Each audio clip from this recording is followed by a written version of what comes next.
Academy Shishgarh YouTube channel का link खोलेंगे और बराबर में जो बेल आइकन का बटन है और सब्सक्राइब का बटन है उसको प्रेस करेंगे, जिससे कि आने वाले प्रत्येक वीडियो का नोटिफिकेशन आपको समय से मिलता रहे।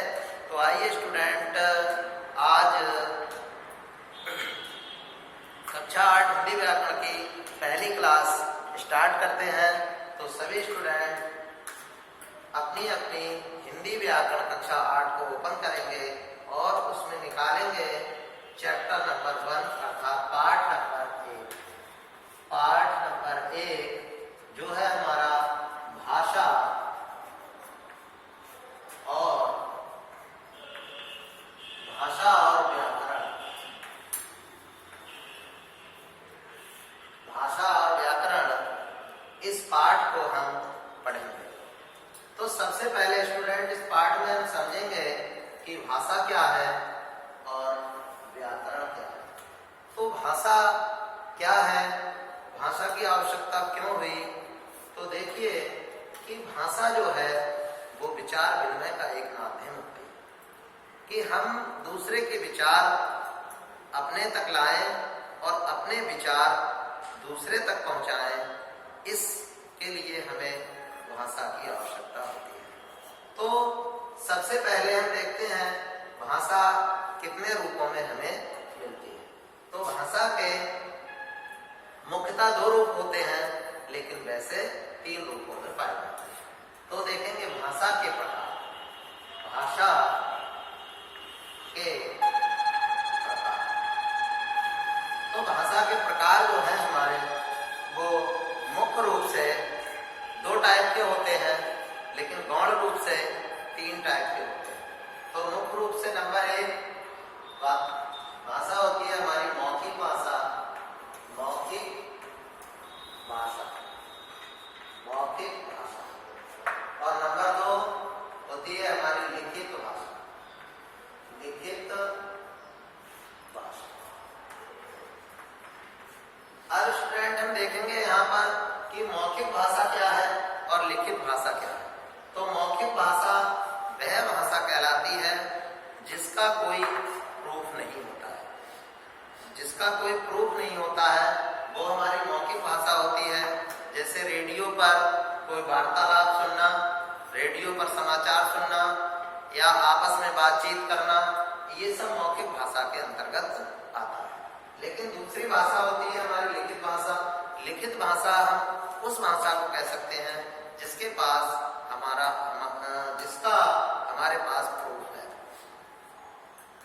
ऐसी भाषा जिसका हमारे पास प्रूफ है उसे हम लिखित भाषा कहते हैं।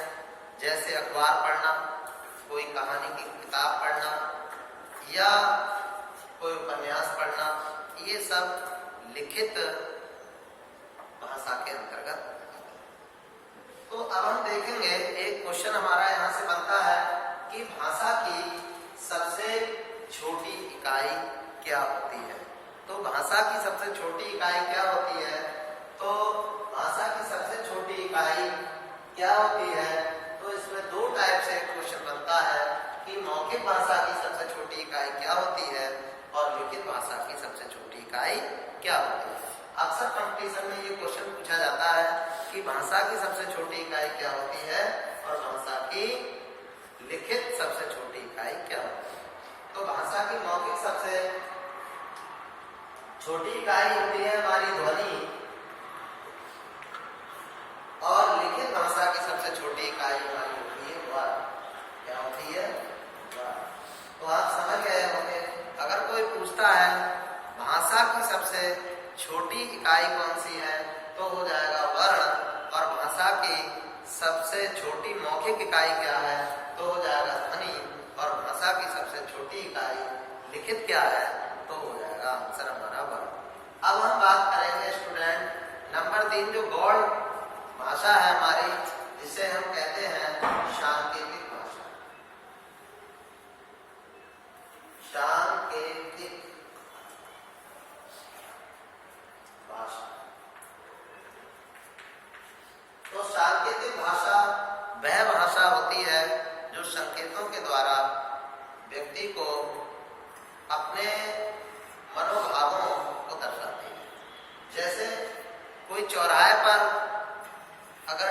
पुलिस का व्यक्ति खड़ा है तो वह संकेत के माध्यम से ही लोगों को डील करता है, लोगों को बताता है, अर्थात अपनी बात संकेत के द्वारा दूसरे तक पहुंचाता है। तो संकेत के द्वारा अपनी बात को दूसरे तक पहुंचाना ही सांकेतिक भाषा है। तो ये हमारा भाषा का गौण रूप है।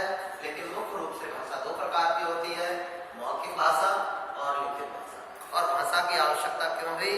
क्योंकि विचारों का विनिमय करने के लिए भाषा की आवश्यकता हुई। दूसरे के विचारों को अपने पास तक लाने के लिए और अपने विचारों को दूसरे तक ले जाने के लिए हमें भाषा की आवश्यकता हुई और हम भाषा का 3 रूपों में प्रयोग करते हैं। अब दूसरी बात है स्टूडेंट व्याकरण की। तो व्याकरण क्या है? व्याकरण क्या है हमारा? तो व्याकरण के बारे में हम बाद में देखेंगे, लेकिन सबसे पहले भाषा जब हमारी हो जाती है तो हमने बात की किसकी? ध्वनि की और वर्ण। भाषा की छोटी इकाई क्या कहलाई? वर्ण या ध्वनि कहलाई। और इससे संबंधित कुछ जानकारी हम आपको और देते हैं जो आपको ध्यान रखने की आवश्यकता है। सबसे पहले भाषा के विषय में जानेंगे कि भाषा जो है हमारे देश की जो राष्ट्र भाषा है वो क्या है? हिंदी। राष्ट्र भाषा क्या है? हिंदी। राष्ट्र भाषा क्या है? हिंदी। हमारे देश की राष्ट्र भाषा क्या है? हिंदी। उसके बाद दूसरा बनता है राजभाषा। राजभाषा हमारे देश की राजभाषा क्या है? तो राजभाषा भी क्या है? हिंदी। लेकिन अब यहाँ समझने की आवश्यकता है कि राष्ट्रभाषा क्या है और राजभाषा क्या है। तो राष्ट्रभाषा वह भाषा होती है जो देश के अधिक से अधिक लोगों के द्वारा उपयोग में लाई जाती है या प्रयोग में लाई जाती है।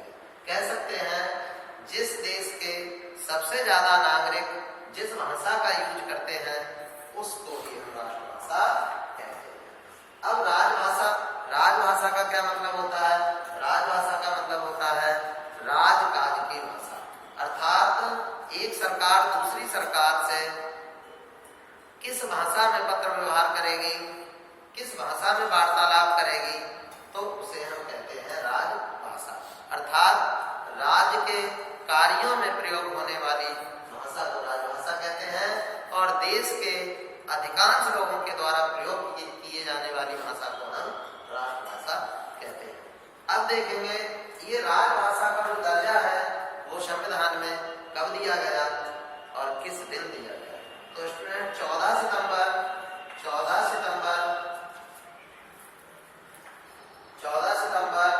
सन 1949 ईस्वी को संविधान की धारा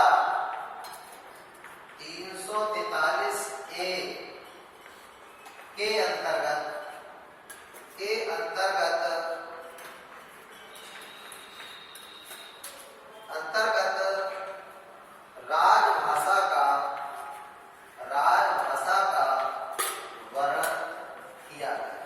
वर्णन किया गया।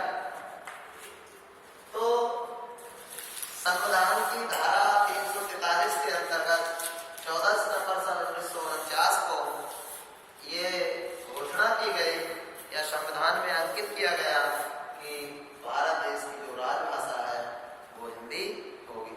और हिंदी भाषा का जो जिक्र है संविधान में वो किस धारा से लेकर के किस धारा तक है? तो स्टूडेंट ध्यान रखेंगे 343 1 से 351 तक इसका वर्णन है, हिंदी का वर्णन है। और 351 में जो गवर्नमेंट है, जो सरकार है, वो हिंदी के लिए मतलब हिंदी के उत्थान के लिए नए नए नियम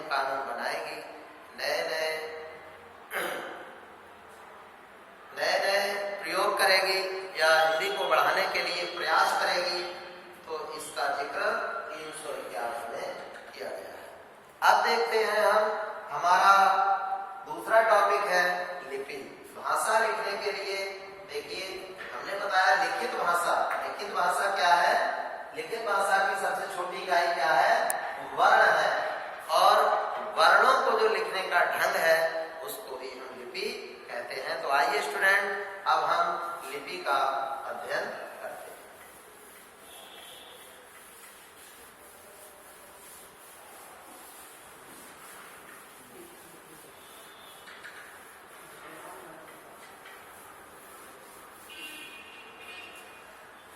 तो देखेंगे लिपि क्या है।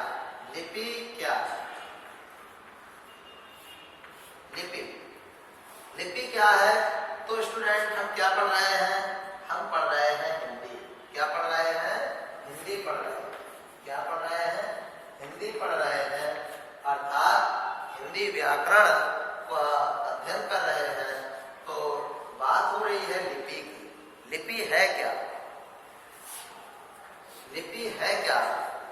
तो लिखित भाषा में जो हमारे वर्ण है, जो हमारी वर्णमाला है, जो हमारी वर्णमाला है, ये वर्णमाला में जो अक्षर बने हुए हैं, उन अक्षरों का लिखने का जो तरीका है, जो ढंग है, जो चिन्ह है, उनको ही हम लिपि कहते हैं। तो हिंदी भाषा की जो लिपि है वो कौन सी है? देवनागरी। देवनागरी हिंदी भाषा की कौन सी लिपि है? देवनागरी है।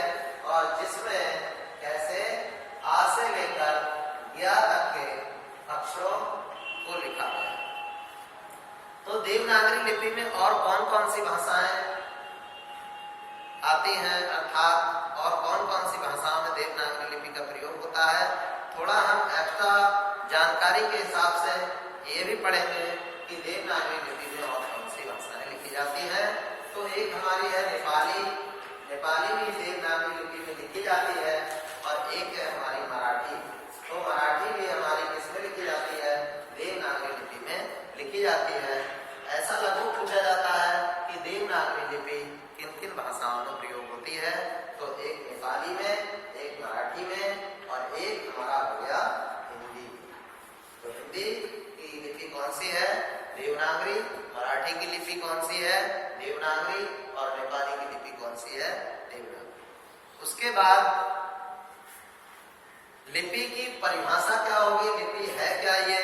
तो स्टूडेंट देखेंगे कि मौखिक ध्वनियों को लिखित रूप में प्रकट करने के लिए, मौखिक ध्वनियों को लिखित रूप में प्रकट करने के लिए जिन चिन्हों का प्रयोग किया जाता है उन्हें ही हम लिपि कहते हैं। उन्हें ही हम लिपि कहते हैं। जैसे बहुत सारी लैंग्वेज है हमारी जिनकी अलग अलग लिपियां होती हैं, अलग अलग भाषाएं होती हैं। तो आइए एक बार हम अलग अलग भाषाओं की लिपियों को एक बार देखते हैं।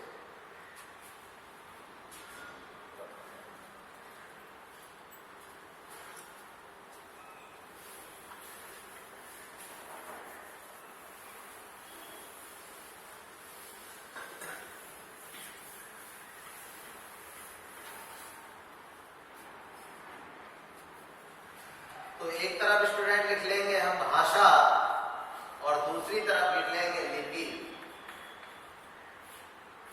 तो सबसे पहले भाषा को हम देखेंगे गुजराती। कौन सी भाषा? गुजराती। गुजराती भाषा की जो लिपि है वो कौन सी है? गुजराती भाषा की लिपि गुजराती ही होती है। गुजराती ही होती है। उसके बाद में हम दूसरी भाषा का अध्ययन करेंगे। तो दूसरी भाषा है हमारी जैसे नेपाली।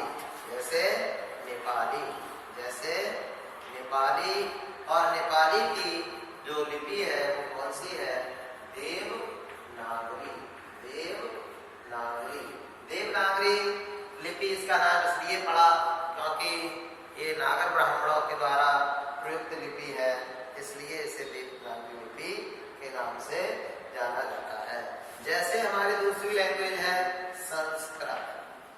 दूसरी भाषा है हमारी संस्कृत, और संस्कृत की भी लिपि क्या है?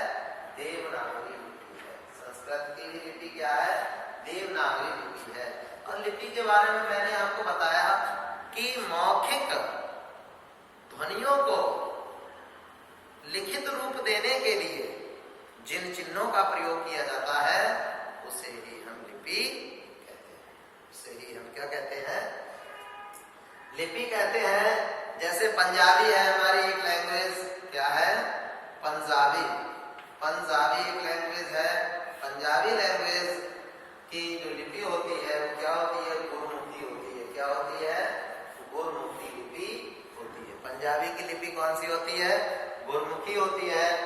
और उसके बाद देखेंगे कि जो हमारी मराठी है, मराठी भाषा है, मराठी भाषा की लिपि क्या होती है? देवनागरी होती है। देवनागरी होती है। तो स्टूडेंट यहाँ पर हमने किस तरीके से देखा कि भाषा 1 2 3 4 5 हमने भाषाओं का अध्ययन किया और उनकी लिपियों के बारे में देखा। जैसे अंग्रेजी हो गई हमारी 6 भाषा, अंग्रेजी हो गई, और अंग्रेजी की लिपि क्या होती है? रोमन होती है। क्या होती है? रोमन होती है। अंग्रेजी की कौन सी लिपि होती है? रोमन होती है। तो इस तरीके से स्टूडेंट हमने देखा कि भाषा क्या है। भाषा क्या है? तो विचारों के विनिमय का माध्यम क्या है? भाषा है। अब भाषा कितने प्रकार की होती है?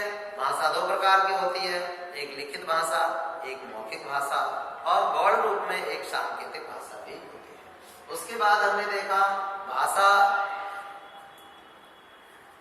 जो है हमारी, इस भाषा को हिंदुस्तान में राजभाषा और राष्ट्रभाषा का भी दर्जा मिला हुआ है। तो राजभाषा क्या है? तो सरकारों के बीच जो पत्राचार की भाषा है, जो विचार विनिमय की भाषा है, उसे हम राजभाषा अर्थात राजकाज के कार्यों की भाषा को राजभाषा कहते हैं। और देश में सबसे ज्यादा लोगों के द्वारा प्रयोग में लाई जाने वाली भाषा को राष्ट्रभाषा कहते हैं।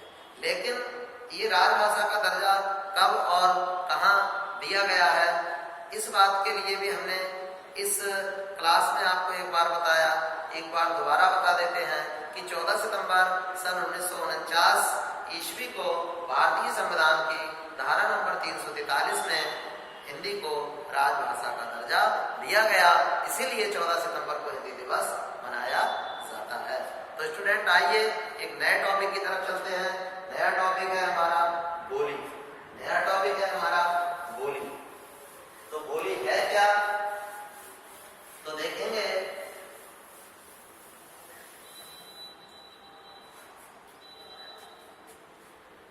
बोली हमारा नया टॉपिक है। और बोली एक सीमित क्षेत्र में बोली जाने वाली भाषा को क्या कहते हैं? बोली। बोली किसे कहते हैं? सीमित क्षेत्र में बोली जाने वाली भाषा को बोली कहते हैं। इसका एक छोटा रूप होता है। जैसे हिंदी के लिए 5 उपभाषा वर्ग में बांटा गया है। कितने भाषा वर्ग में बांटा गया है? 5 उपभाषा वर्ग में बांटा गया है। हिंदी को 5 उपभाषा वर्गों में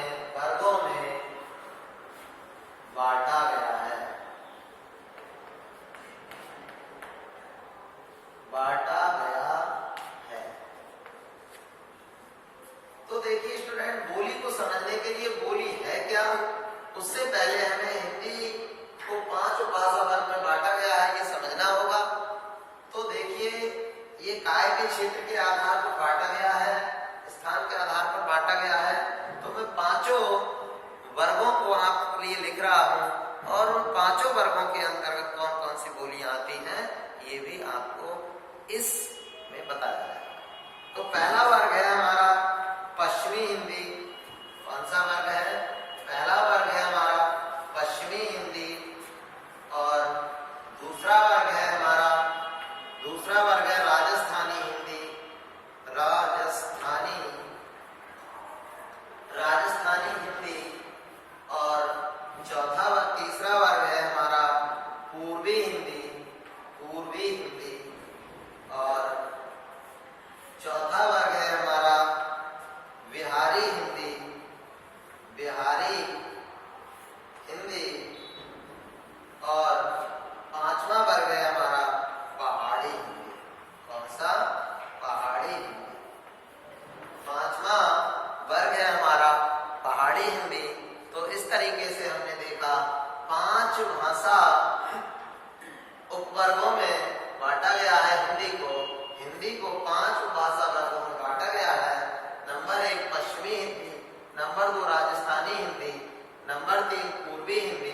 कि पश्चिमी हिंदी के अंतर्गत एक सूत्र आता है, कानों पे खड़ी बुंदेली ब्रजवान हरि के पास। तो इसमें आप पश्चिमी हिंदी के अंतर्गत चाहे तुम्हारी कन्नौजी हो, चाहे ब्रजभाषा हो, चाहे खड़ी बोली हो, चाहे हरियाणवी हो, तो ये तुम्हारी भाषाएं किसके अंतर्गत आती हैं? पश्चिमी हिंदी के अंतर्गत आती है। उसके बाद देखेंगे राजस्थानी हिंदी। राजस्थानी हिंदी में चाहे मारवाड़ी हो, चाहे मेवाती हो, तो ये तुम्हारे जो है राजस्थानी हिंदी के अंतर्गत आने वाली बोलियां हैं। पूर्वी हिंदी में अवधी है, वघेली है, छत्तीसगढ़ी है, ये सब पूर्वी हिंदी के अंतर्गत आने वाली बोलियां हैं। बिहारी हिंदी में तुम्हारी मैथिली है, मगही है, ये सब बिहारी हिंदी में आने वाली बोलियां हैं। लेकिन पहाड़ी हिंदी में कुमाऊनी और गढ़वाली जो है वो तुम्हारी पहाड़ी हिंदी के अंतर्गत आती है। तो स्टूडेंट यहाँ पर ये टॉपिक हमारा कवर होता है। तो कल हम नेक्स्ट वीडियो के द्वारा आपको नेक्स्ट चैप्टर करवाएंगे, नहीं तो हम इस चैप्टर की एक्सरसाइज आपको करवाएंगे। सभी स्टूडेंट इस वीडियो को ध्यान से देखें और उसके बाद अपनी अपनी किताब में अध्ययन करें और इस चैप्टर की एक्सरसाइज को करें। हम नेक्स्ट डे आपको इस वीडियो के माध्यम से इस पार्ट की एक्सरसाइज करवाएंगे, अभ्यास क्वेश्चन करवाएंगे। तब तक के लिए सभी स्टूडेंट का वीडियो देखने के लिए बहुत बहुत धन्यवाद।